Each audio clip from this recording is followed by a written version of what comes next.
17 décembre 1944, 06h45 aux abords de Malmedy, en Belgique. À travers ses jumelles, l'Oberleutnant Friedrich Hartmann observait un corps figé par le froid. Le soldat américain gisait dans la neige à environ 80 mètres des positions allemandes, une seule balle tirée à la tête, mort net. C'était le 4e homme abattu de cette manière en moins d'une heure. Un tir unique à longue distance, d'une précision irréprochable. Hartmann commandait des compagnies d'infanterie depuis 3 ans. Il connaissait trop bien les indices d'un tir d'élite pour s'y tromper. Il ne s'agissait pas de coups de chance tirés par des conscrits nerveux. Celui qui tirait était un chasseur. Quelqu'un qui savait exactement ce qu'il faisait. Ce qui troublait le plus Hartmann, c'était l'emplacement du tireur. Depuis plus d'une heure, ces hommes scrutaient les lignes américaines à la recherche du sniper. En vain. Aucun éclair de bouche à feu, aucun mouvement suspect, aucun indice. Seulement 4 soldats allemands morts, et cette impression grandissante d'être traqués par un ennemi invisible, méthodique, implacable. Dans la pénombre précédant l'aube, une nouvelle détonation claqua. Un 5e soldat allemand s'effondra tué sur le coup. La balle avait parcouru plus de 200 mètres, trouvé une ouverture à peine large de 10 cm dans son abri et frappé exactement au centre du front. Hartmann saisit aussitôt son poste radio. À toutes les unités, un tireur américain d'un niveau exceptionnel opère dans le secteur. Redoublez de prudence. Restez à couvert. Son sergent de compagnie, Feldwebel Otto Miller, se hissa en rampant jusqu'à sa position. Herr Oberleutnant, ce n'est pas un simple fantassin américain. C'est un homme avec une grande expérience. Quelqu'un qui a déjà fait ça. Hartmann acquiesça.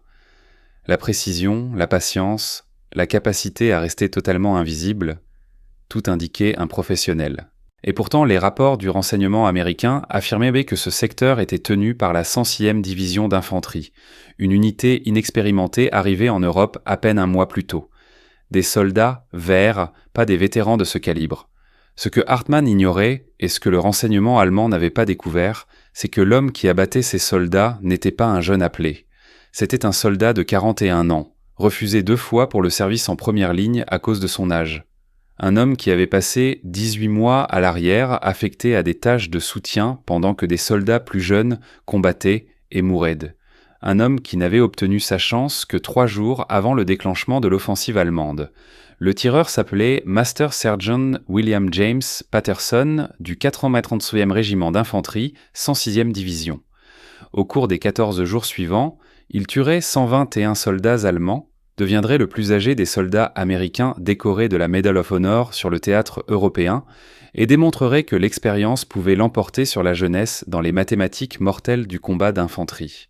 C'est l'histoire d'un homme jugé trop vieux pour la guerre et qui devint la mort elle-même. L'histoire de l'âge et de la patience, triomphant de la fougue et de l'agression. Et celle d'un soldat de 41 ans prouvant que la meilleure arme n'est pas toujours la plus récente. William James Patterson naquit en avril 1903 dans une petite ville aux environs de Pittsburgh, en Pennsylvanie. Son père travaillait dans les mines de charbon. Sa mère élevait 7 enfants dans une maison de 2 pièces qui, l'hiver venu, ne parvenait jamais vraiment à retenir la chaleur. Patterson apprit à tirer dès l'âge de 9 ans, chassant lapins et écureuils pour compléter les maigres repas de la famille. À 12 ans, il était capable de toucher la tête d'un lapin à 75 mètres avec le vieux fusil Winchester de son père. À 15 ans, il rapportait assez de gibier pour nourrir les siens 2 fois par semaine. La chasse n'était pas un loisir. C'était une question de survie. Les munitions coûtaient trop cher pour être gaspillées. Chaque balle devait faire mouche. Patterson apprit la patience. Il apprit à attendre le moment parfait, à comprendre que la précipitation menait au raté et que les ratés signifiaient des nuits de faim. Il acquit aussi une compétence qui se révélerait décisive des décennies plus tard. Lire le terrain, anticiper les déplacements du gibier, se placer là où la cible finirait par se présenter d'elle-même. Il apprit à rester immobile pendant des heures, à ignorer le froid et l'inconfort, à attendre le tir sûr plutôt que de gaspiller une cartouche sur une chance incertaine. De 16 à 39 ans, Patterson travailla dans les mines de charbon, suivant son père dans les galeries sombres. Le travail y était impitoyable. Les morts, éboulements, explosions, défaillances mécaniques faisaient partie du quotidien. Patterson survécut grâce à une attention méticuleuse aux détails et à cette habitude de ne jamais se presser quand les autres se hâtaient. En décembre 1941, à 38 ans, il tenta de s'engager dans l'armée. Le sergent recruteur consulta son acte de naissance et secoua la tête. « Vous êtes trop âgé. Nous avons besoin de jeunes capables de supporter les exigences physiques. » Patterson protesta. « Je tire mieux que n'importe quel gamin de 20 ans. Je peux marcher aussi loin. Je peux travailler plus dur. » Le sergent se montra compatissant, mais inflexible. « La limite d'âge est de 38 ans. Vous l'avez dépassée de peu. Je suis désolé. » Patterson réessaya en mars 1942 lorsque la limite fut portée à 40 ans.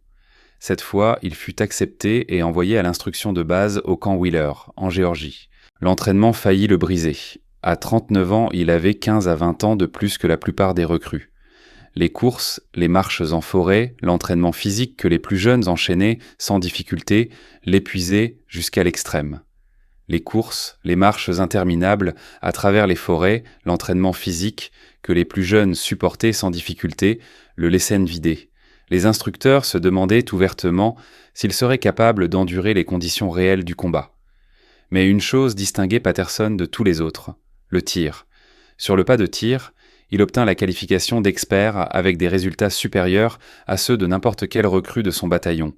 Son tir n'était pas seulement précis, il était d'une régularité troublante. Il atteignait des cibles à des distances où les autres soldats peinaient même à les distinguer. L'instructeur du stand, le sergent-chef James Morrison, ne tarda pas à le remarquer. « Vous êtes le meilleur tireur naturel que j'ai vu en 20 ans d'instruction. Où avez-vous appris à tirer comme ça ?»« En chassant pour nourrir ma famille, » répondit Patterson. « Quand on n'a pas le droit de rater, on apprend à ne pas rater. » À la fin de l'instruction de base, Patterson fut affecté à un bataillon de remplacement et envoyé en Angleterre. Il s'attendait à rejoindre le front. À la place, on l'affecta à un dépôt de ravitaillement à Southampton pour des tâches d'entrepôt. Lorsqu'il interrogea son commandant de compagnie sur une affectation au combat, la réponse fut sèche. « Vous avez 40 ans, Patterson. Vous avez bien travaillé à l'entraînement, mais le combat, c'est une affaire de jeunes.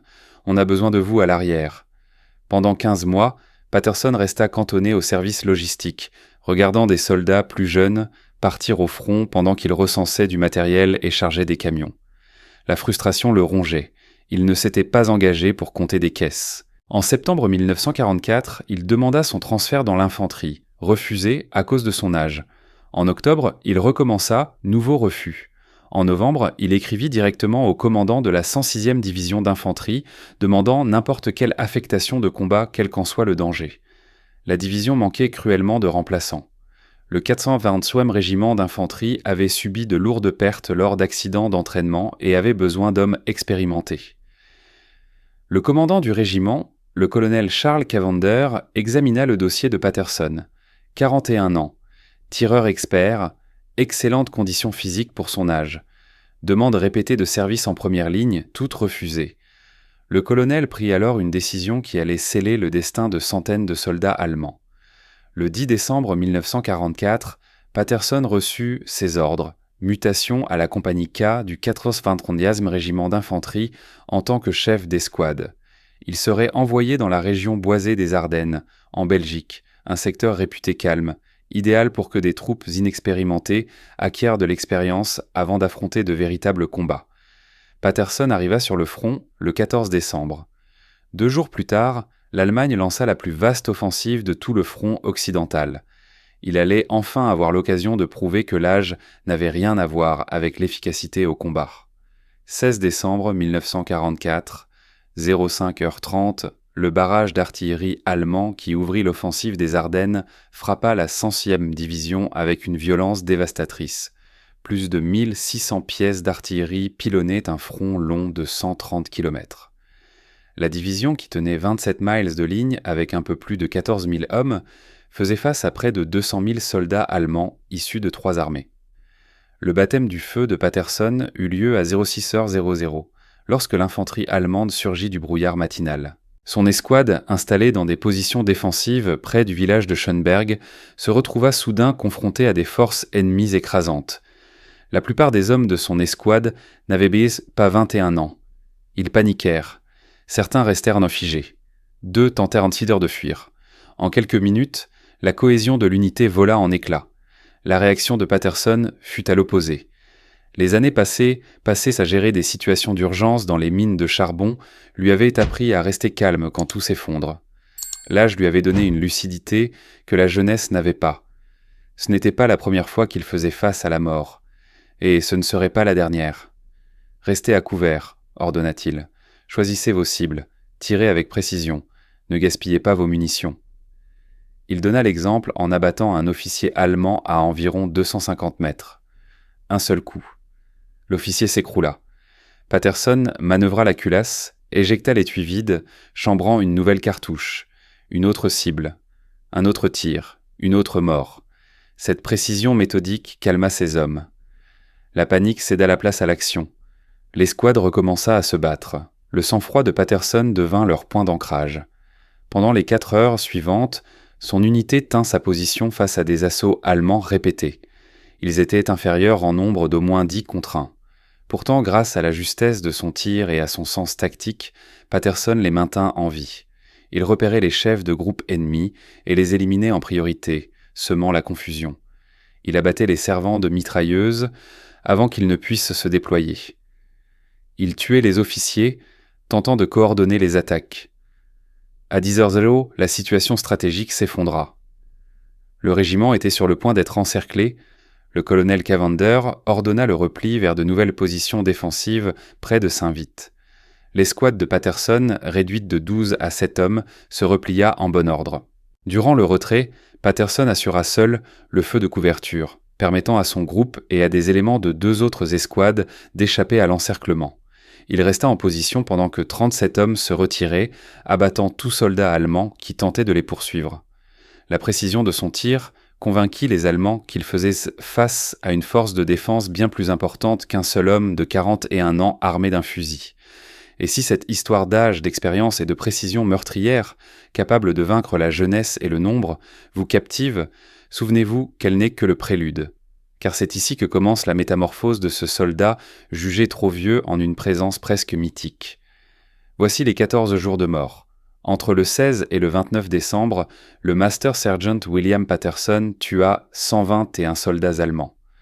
Le chiffre est consigné dans les rapports d'après-combat, confirmés par des témoignages concordants et recoupés avec des archives de pertes allemandes saisies après la guerre. La méthode de Patterson était rigoureuse, presque clinique. Chaque matin, avant l'aube, il avançait vers une position avancée, parfois jusqu'à 300 mètres devant les lignes américaines. Il aménageait un poste de tir sommaire, exploitant le relief naturel, la végétation et la neige pour se dissimuler. Puis il attendait. L'attente était essentielle. Les soldats plus jeunes manquaient souvent de cette patience. Ils tiraient dès qu'une cible apparaissait, révélant aussitôt leur position. Patterson, lui, attendait plusieurs cibles, ou une cible de grande valeur, officiers, servants de mitrailleuses. Il observait pendant des heures les positions allemandes, apprenait leurs habitudes, repérait les routines, identifiait les instants où l'ennemi se rendait vulnérable. Son arme était un simple fusil réglementaire, un M1903 Springfield à organe de visée mécanique. Pas de lunettes, aucun équipement spécialisé de tireur d'élite. Juste un fusil standard, des munitions ordinaires et 41 années d'expérience derrière la détente. Le Springfield contenait 5 cartouches dans son magasin interne. Patterson n'en avait presque jamais besoin de plus avant de changer de position. 5 coups signifiaient 5 cibles, et le plus souvent, 5 morts. Son taux de précision, estimé à partir des témoignages et des relevés de consommation de munitions, dépassait les 93%. Presque chaque tir tuait ou blessait grièvement un soldat ennemi. Le 18 décembre, depuis une position dominant un carrefour routier, Patterson abattit 11 soldats allemands en 3 heures. Les forces ennemies utilisèrent ce point pour acheminer ravitaillement et renforts. Patterson élimina méthodiquement chauffeurs, officiers et tout homme tentant de rétablir la circulation. Rapidement, les véhicules s'accumulèrent et plus personne n'osa approcher de l'intersection, devenue impraticable. Le 20 décembre, il anéantit un équipage de mortiers allemands, 6 hommes, en moins de 90 secondes. L'équipe s'apprêtait à ouvrir le feu sur les positions américaines. Patterson abattit d'abord le chef de pièce, puis son adjoint, puis les pourvoyeurs avant qu'ils ne puissent se disperser. Le mortier fut abandonné, épargnant ainsi de nombreuses vies américaines. Le 22 décembre, il engagea un commandant de compagnie allemand qui tentait d'organiser une attaque. Le tir parcourut environ 280 mètres à travers une neige tombante. La balle frappa l'officier en pleine poitrine. Mort instantanée. L'assaut prévu se désagrégea aussitôt, les soldats allemands cherchant refuge sans savoir d'où venait le tir. La réaction allemande fut prévisible. Ils tentèrent de localiser Patterson à l'aide des méthodes classiques de contre-sniping. Ils surveillèrent les éclairs de bouche à feu. Écoutèrent la provenance des coups. Tentèrent détenteurs de trianguler sa position avec plusieurs observateurs. Rien n'y fit. Patterson tirait depuis des positions parfaitement camouflées, se déplaçait immédiatement après chaque série de coups et exploitait le terrain avec une telle maîtrise que, même lorsqu'ils avaient une idée approximative de sa zone d'action, les Allemands ne parvenaient pas à le voir. La patience que lui avait donnée l'âge lui permettait de rester immobile pendant des heures, une épreuve que peu de soldats plus jeunes supportaient. Peu à peu, les forces allemandes commencèrent à l'appeler Der alte Jäger, le vieux chasseur. Les rapports de prisonniers indiquent que sa seule présence produisait des effets psychologiques bien supérieurs aux pertes infligées. Les soldats hésitaient à se déplacer de jour. Les officiers évitaient de s'exposer. Des escouades entières restaient à couvert, refusant de risquer une rencontre avec cet Américain invisible, capable de frapper n'importe quelle cible à n'importe quelle distance. Au 27 décembre, Patterson opérait sans interruption depuis 11 jours. Il dormait à peine, se nourrissait mal. Son corps approchait de la rupture. Mais l'offensive allemande s'essoufflait et il savait que ces derniers jours étaient décisifs. Le 28 décembre, il réalisa le tir le plus difficile de toute sa campagne. Un observateur d'artillerie allemand réglait des tirs sur les positions américaines depuis le clocher d'une église, à environ 350 mètres. L'homme était partiellement dissimulé par l'architecture, n'offrant qu'une zone exposée de moins de 20 cm. Patterson étudia la cible pendant 30 minutes. Il calcula le vent, la distance, la chute de la balle. Le M1903 Springfield n'était pas conçu pour une telle précision à cette portée extrême. Mais Patterson tirait depuis 32 ans. Il connaissait les capacités de son arme mieux que les ingénieurs qui l'avaient conçue. Il pressa la détente une seule fois. La balle parcourut 350 mètres, s'éleva d'abord, puis retomba en un arc balistique parfait. La balle frappa l'observateur allemand à la gorge, il mourut sur le coup. Le tir d'artillerie cessa aussitôt. La dernière élimination confirmée de Patterson eut lieu le 29 décembre. À ce stade, l'offensive allemande avait clairement échoué. Les renforts américains affluaient, la situation tactique se stabilisait. Mais l'ennemi restait dangereux, et Patterson continuait de chasser. Sa dernière cible fut une équipe de mitrailleuses allemandes qui clouait au sol 2 escouades américaines tentant de reprendre du terrain perdu. La position était solidement fortifiée avec d'excellents champs de tir. Un assaut frontal aurait coûté de nombreuses vies. Patterson mit près de 2 heures à se glisser jusqu'à une position de flanc, avançant lentement, centimètre par centimètre. À environ 150 mètres, il tira.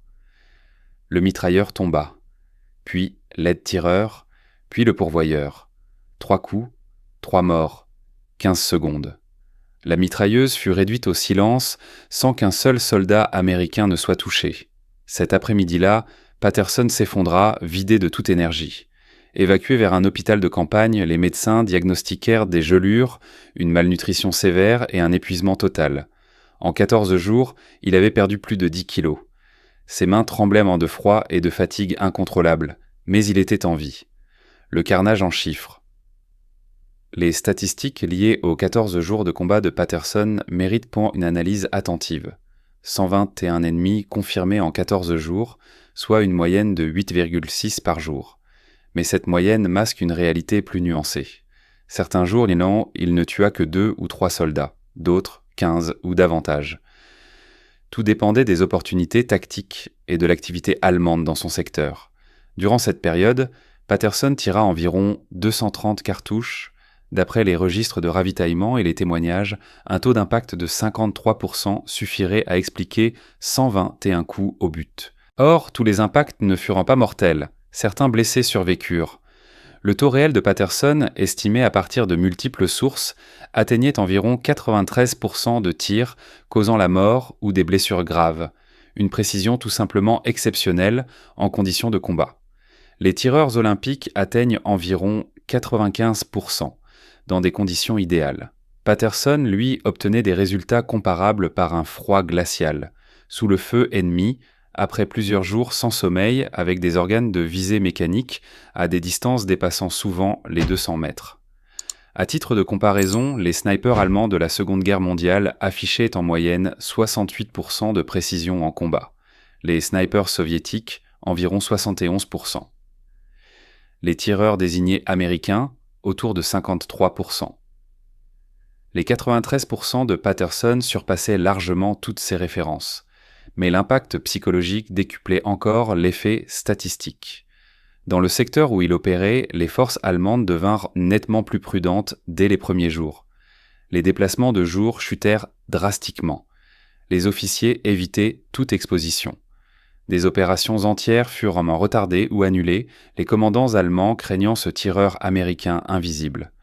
Un commandant de compagnie allemand, capturé et interrogé le 27 décembre, déclara « Nous savons approximativement où opère le tireur américain.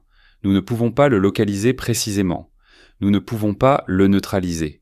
Nous ne pouvons pas attaquer sa position sans accepter des pertes que nous ne pouvons pas nous permettre.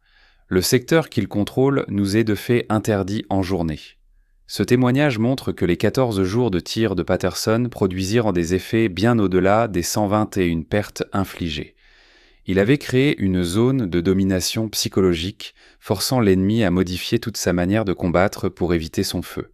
Avant d'aborder les suites et la reconnaissance accordée à ce soldat hors norme, rappelons que ce récit s'inscrit dans une série d'histoires d'héroïsme extraordinaire. Car ce qui suivit allait soulever une autre question. Que faire d'un homme trop vieux pour le front, mais trop efficace pour être écarté ? Reconnaissance et conséquence, Patterson mit 2 semaines à se remettre de son effondrement physique dans différents hôpitaux de campagne. À la mi-janvier 1945, il était de nouveau apte au service. Mais les médecins et sa hiérarchie se trouvèrent face à un dilemme. Ces 14 jours de combat avaient été exceptionnels. Pourtant, il avait 41 ans et avait poussé son corps jusqu'à ses limites absolues. Le renvoyer en première ligne risquait des séquelles permanentes, voire la mort. Patterson, lui, voulait repartir. Il estimait que son travail n'était pas terminé. Le colonel Cavender, commandant de son régiment, capturé puis évadé entre-temps, défendit ardemment son cas. Il soumit une recommandation pour la Medal of Honor, la plus haute distinction militaire américaine, fondée non sur un acte isolé, mais sur une performance de combat exceptionnelle et soutenue sur 14 jours. La recommandation se heurta à une résistance bureaucratique. Traditionnellement, les citations de la Medal of Honor décrivaient un geste héroïque unique, sur un moment précis. Le cas de Patterson était différent. Il s'agissait d'une excellence continue, d'un impact cumulé, étalé dans le temps. La citation devait donc relater non pas un acte isolé et spectaculaire, mais une succession d'engagements et leurs effets cumulés sur le champ de bataille. Les témoignages concordants, les rapports de pertes allemands et l'influence indéniable de Patterson sur l'issue de la bataille des Ardennes dans son secteur rendirent toutefois le dossier irréfutable. La recommandation fut approuvée en février 1945. Le 15 mars 1945, au quartier général suprême des forces alliées en Europe, le Master Sergeant William James Patterson reçut la Medal of Honor des mains du général Dwight D. Eisenhower. Âgé de 41 ans et 11 mois, il devint le soldat américain le plus âgé à recevoir cette distinction sur le théâtre européen. Les mots d'Eisenhower lors de la cérémonie résumèrent parfaitement la portée de son parcours. On a dit à ce soldat qu'il était trop vieux pour le combat.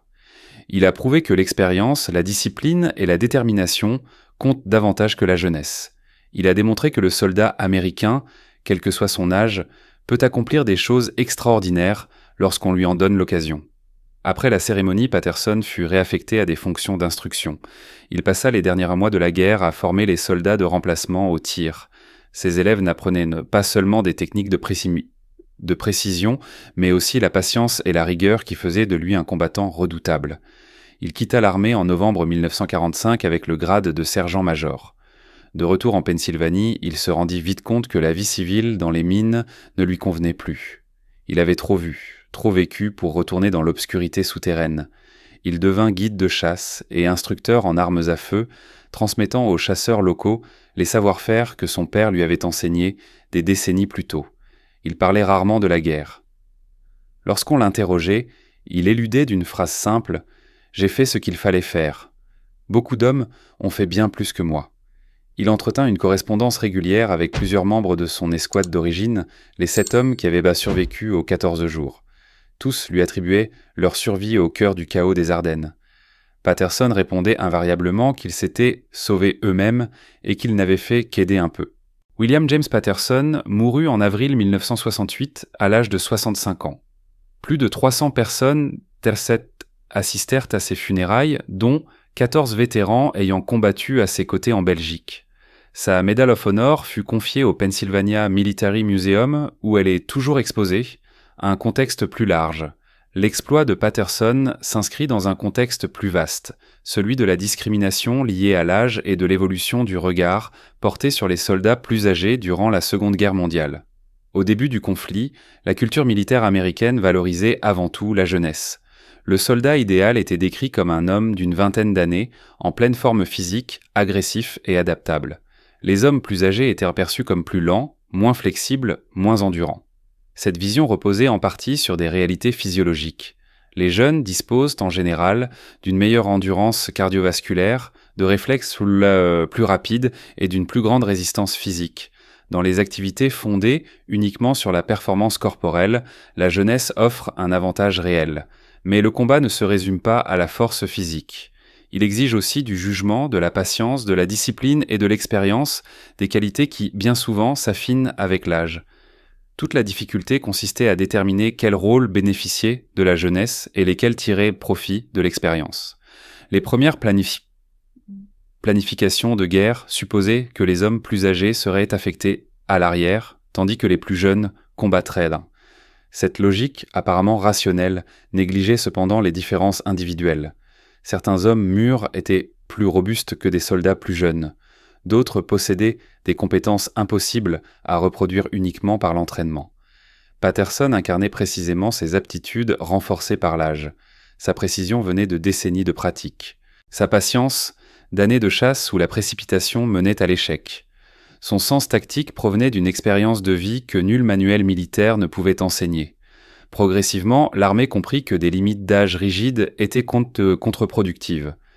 À la fin de 1944, les soldats plus âgés furent de plus en plus acceptés en première ligne, à condition d'en démontrer les capacités. Les performances de Patterson accélérèrent cette prise de conscience. Après la guerre, la doctrine militaire américaine évolua. On reconnut que différentes fonctions exigeaient des qualités différentes. Certaines favorisaient la jeunesse et la vigueur physique, d'autres l'expérience et le jugement mûri. Les forces armées modernes tentent désormais d'affecter les personnels selon leurs compétences et non leur âge. Le regard allemand. Les forces allemandes qui affrontèrent Patterson laissèrent peu de témoignages directs, mais des documents capturés et des entretiens d'après-guerre permettent d'éclairer leur expérience. L'Oberleutnant Friedrich Hartmann, dont l'unité avait subi de lourdes pertes sous ses tirs, fut capturé en janvier 1945. Lors de son interrogatoire, on l'interrogea sur les tireurs américains de son secteur. Hughie Wiley. « Il y avait un Américain, déclara-t-il, d'un talent exceptionnel. Nous ne l'avons jamais vu. Nous avons essayé toutes les méthodes pour le localiser. Il abattait plusieurs de mes hommes, puis disparaissait. Nous fouillions la zone. Rien. Le lendemain, de nouvelles pertes dans la même région. C'était comme combattre un fantôme. » Lorsqu'on demanda à Hartmann comment les forces allemandes avaient finalement neutralisé cette menace, sa réponse trahissait toute leur impuissance. « Nous ne l'avons pas neutralisée. Nous avons modifié nos tactiques pour éviter toute exposition dans ce secteur. Nous avons accepté que se déplacer de jour dans certaines zones entraînerait des pertes. Nous avons donc planifié nos opérations en conséquence. » Les rapports de pertes allemands du secteur récupérés après la capitulation révèlent des tendances frappantes. Entre le 16 et le 29 décembre, les unités allemandes opposées au 83e régiment d'infanterie subirent environ 850 pertes au combat. Parmi celles-ci, 121 étaient tuées à des tirs uniques à la tête ou à la poitrine, le plus souvent à des distances dépassant 150 mètres. Les documents signalent également un nombre anormalement élevé de pertes parmi les officiers. 19 officiers allemands furent tués dans le secteur de Patterson durant ces 14 jours, une proportion inhabituelle suggérant une élimination ciblée du commandement. Les équipes de mitrailleuses furent elles aussi particulièrement touchées. 14 mitrailleurs furent abattus par des tirs isolés avant même d'avoir pu ouvrir le feu. Un rapport de renseignement allemand, daté du 28 décembre, tenta d'évaluer la menace. L'analyse des schémas de perte indique la présence de tireurs américains hautement qualifiés, possiblement plusieurs individus opérant depuis des positions avancées. Les tirs sont précis, compatibles avec un entraînement professionnel de tireurs d'élite. Recommandons suppression par l'artillerie des positions suspectes et limitation des mouvements exposés de jour dans les secteurs concernés.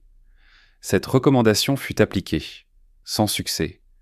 La capacité de Patterson à se déplacer immédiatement après avoir tiré rendait tout bombardement de ces dernières positions totalement inefficace, sinon pour gaspiller des obus. L'héritage de l'expérience. L'histoire de Patterson devint rapidement légendaire au sein de l'infanterie américaine. Elle fut citée dans les cours de formation, mentionnée dans les manuels tactiques, transmise de génération en génération de soldats. Mais son importance dépassait largement l'exploit d'un seul homme. Patterson démontra que les hypothèses militaires sur l'âge et l'efficacité au combat étaient trop simplistes. La jeunesse offre des avantages dans certaines situations. L'expérience en offre dans d'autres. Une force militaire réellement efficace a besoin des deux, jeunes et anciens, placés au bon poste. Les armées modernes reconnaissent ce principe. Les unités de forces spéciales, qui exigent un niveau exceptionnel de compétences et de discernement, déploient couramment des personnels dans la trentaine ou la quarantaine. Les écoles de tireurs d'élite sélectionnent désormais sur l'aptitude plutôt que sur l'âge. Les fonctions de commandement accordent de plus en plus de valeur à l'expérience plutôt qu'à la seule jeunesse. Patterson prouva également que le tir précis conservait toute sa pertinence dans la guerre moderne, malgré la mécanisation croissante et la domination de l'artillerie et des blindés. Dans les années 1930, de nombreux théoriciens militaires avaient les prédit que le tir individuel deviendrait marginal. Patterson leur donna tort. Un seul fusilier hautement qualifié, correctement positionné et doté d'une patience extrême pouvait influencer une situation tactique autant qu'un peloton entier armé d'armes automatiques. Ces 120 et une élimination dépassaient, sur une période équivalente, l'efficacité globale de nombreuses compagnies d'infanterie. Cette réalité influença la doctrine d'après-guerre. L'armée américaine continua à mettre l'accent sur l'instruction au tir, même à mesure que la technologie progressait. L'idée que chaque soldat doit être un tireur compétent trouve en partie son origine dans des exemples comme celui de Patterson, où la maîtrise individuelle fit la différence. Le coût humain. Derrière les 121 éliminations confirmées de Patterson se trouvaient 121 soldats allemands morts loin de chez eux. Ils étaient fils, frères, pères, maris. Leur disparition plongea des familles entières dans le deuil à travers toute l'Allemagne. En 1962, on interrogea Patterson sur cette dimension morale. « Que ressentez-vous à l'idée d'avoir tué autant d'hommes » Sa réponse révéla toute la complexité de ses sentiments. « Je ne m'en réjouis pas. Chacun de ces hommes était un être humain. Mais ils essayaient de tuer des Américains. Ils essayaient de tuer des hommes dont j'étais responsable. J'ai fait ce qu'il fallait pour garder mes soldats en vie. Je le referai, mais je n'en tire aucune fierté. » Cette nuance morale le distinguait de ceux qui traitèrent la mort comme un sport ou se glorifièrent de leur bilan. Patterson comprenait le coût humain de ses actes. Il en acceptait la nécessité, sans jamais nier la tragédie. Les archives permettent d'identifier certains des soldats allemands qu'il tua. Ils avaient entre 18 et 43 ans. Ils venaient de fermes, d'usines, de bureaux à travers toute l'Allemagne. Ils se battaient parce que leur gouvernement l'exigeait, tout comme Patterson se battait parce que le sien l'exigeait. Le caractère arbitraire de la guerre faisait que, dans d'autres circonstances, Patterson et ses hommes auraient pu être amis. Ils auraient pu échanger des récits de chasse, comparer des techniques de tir, partager des expériences communes. À la place, ils se rencontrèrent sur un champ de bataille, et la supériorité de Patterson signifia qu'ils moururent, et que lui survécut. En 1965, son petit-fils lui demanda s'il faisait encore des cauchemars à propos de la guerre. La réponse de Patterson laissait entendre qu'il avait fait la paix avec ses actes. « Il m'arrive de rêver du froid, parfois de la peur, mais je ne rêve pas des hommes que j'ai tués. J'ai fait ce que je devais faire. Ils auraient fait la même chose à ma place. C'est la guerre. Ce n'est pas glorieux. Ce n'est pas une source de fierté. C'est simplement quelque chose qu'il fallait accomplir. Aux conclusions, l'âge, l'expérience et la létalité. Les 14 jours de combat du Master Sergeant William James Patterson ont profondément remis en cause les idées reçues sur l'âge, l'efficacité au combat et la nature même de la guerre moderne. On l'avait jugé trop vieux à 38 ans, trop vieux à 39, trop vieux à 40, trop vieux à 41. Pendant 18 mois, il fut relégué dans des dépôts, des entrepôts et des unités de soutien pendant que des hommes plus jeunes combattaient et mouraient. Il fit preuve de patience. Il attendit. Et finalement, quelqu'un lui donna sa chance.